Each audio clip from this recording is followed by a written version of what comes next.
Have you ever thought about why we hiccup? It turns out the origins of this peculiar phenomenon are as mysterious as they are amusing.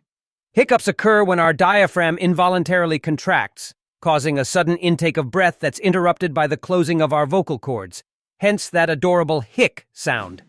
But did you know that humans can start hiccuping in the womb? That's right. Fetuses can be seen practicing their hiccups even before they're born. While most hiccups last only a few minutes, some individuals have reported them lasting for years. And get this, animals can also experience hiccups.